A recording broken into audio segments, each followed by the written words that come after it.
I don't even know if I'm going to want to publish this, but I wanted to make a short video essay about the question of to what extent do you have fate?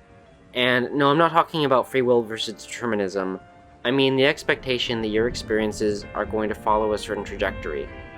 You can experience a bit of existential dread that you are not the main character of a movie or novel, and nothing is going to happen to you just because that's what happens in a movie or a novel, or because it would make the movie or novel interesting, or give the novel closure, etc. Furthermore, you are not destined to live some archetypical life, or even an interesting life or any sort of life. No experience is going to happen to you because it's a common experience, or seen as an important experience in one's life, or even because it's a necessary experience.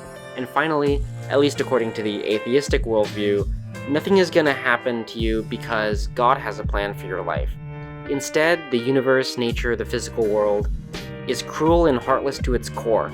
It does not care that you never get what you want, never accomplish your dreams, never experience a certain thing, or go to a certain place for the rest of your life. It doesn't care if you get terminal cancer and die in 2 months, or even if you get a brain aneurysm and die tomorrow. In fact, it happens to many people, and all of your screaming into the void that I should get XYZ, or go to this place, or feel these emotions, or at least to some extent, or have stereotypical life experiences because I deserve it, goddammit.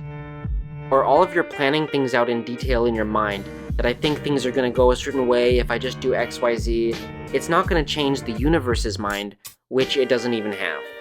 But then again, in the modern world you do have a certain kind of fate because of statistics. You can rest confidence in the law of large numbers. If I apply to hundreds of jobs, 2% will give me offers.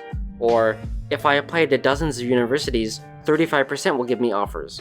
Or, if I very skillfully execute 10 startups, 1% will get a $500 million valuation, which still puts me at about a 10% chance, but maybe it's still worth it. Or, if I talk with, or flirt with, or ask out hundreds of women, then 1% will fall in love with me.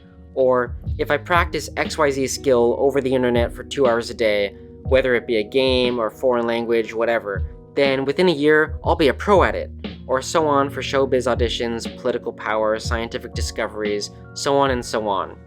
The above statements only work because they take advantage of scale.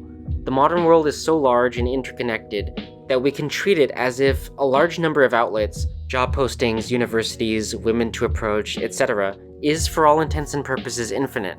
There are a few notable exceptions related to quality, e.g. the number of top 10 universities in the US is, well, only 10 by definition, but not in all cases. You can take advantage of the size of the world. So far, I've mainly focused on what I call mega games, or competitions for the basest and most sought after resources on the planet. Money, status, sexual status, power. These things enthrall the world. However, the same logic applies to smaller games, in keeping with the broader definition of game as any competitive activity. Certainly, the chance of success is not the same for all people. For one, there are many differences in genetics and upbringing. For example, some body types are generally considered better at certain kinds of sports, or more widely considered attractive. Some people are naturally better singers, etc. You might find yourself limited by these constraints, such that increasing scale, as in number of applications or attempts, has little effect unless you also change your standards. The people in groups that do approvals and rejections are not statistically independent variables. They're correlated in their decision making. You're not going to get accepted to more universities simply by applying to more if you restrict yourself to only the types of universities that all have the same criteria for not accepting you. Instead, you'll have to apply to less selective universities. You use scale to discover your glass ceiling, so to speak, with high confidence but not necessarily break it. Which sounds bleak, but at least it doesn't have the existential angst of this video's first 2 paragraphs. You're not limited by pure chance, but by who you are, in other words, by your genetics, your physiological limitations, which is something that you can surmise in advance, and therefore adjust your expectations accordingly, so as to not be let down by a disappointing life. The next reasonable thing to ask is about the pre-modern world, where transportation was slower, and therefore the world was limited.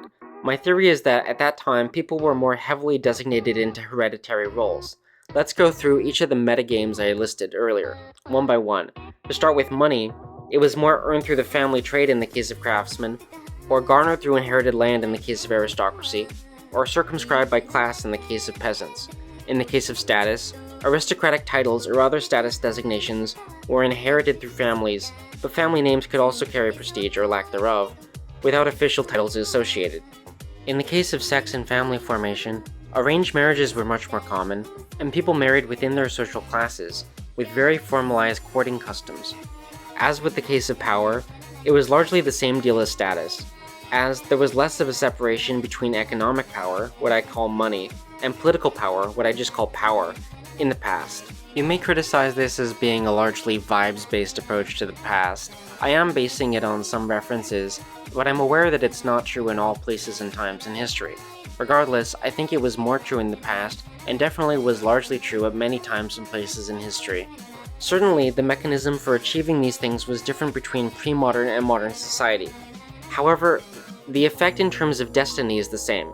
People could anticipate their achievements to some extent in advance of them happening, either by knowing the family name, or sizing up your genetics, or determining your conviction. This isn't to say that you ever knew exactly what was going to happen in either time period, only that it followed from the inputs more, rather than being entirely left up to chance. Finally and obligatorily, I have to address how God plays into all of this. If you're a theist, then the extent to which you understand God as having an effect in the sense of existential dread is up to you. But personally, I'm left a bit in the cold with a bit of an analytic, mechanistic, and cause and effect view. You might assume that what I've described above could be viewed, or at least would have been viewed, as destiny as chosen by God. However, I sort of believe the opposite is the case. In my observation, aristocrats and modern people, those whose lives are the most quote-unquote destined, are empirically less likely to be religious than common folk and ancient people, whose lives were more dictated by chance according to the logic I've given. God, therefore, probably more than the alternative, occupies a space of unpredictability, meaning he helps people cope with the existential dread arising from the randomness of lack of control.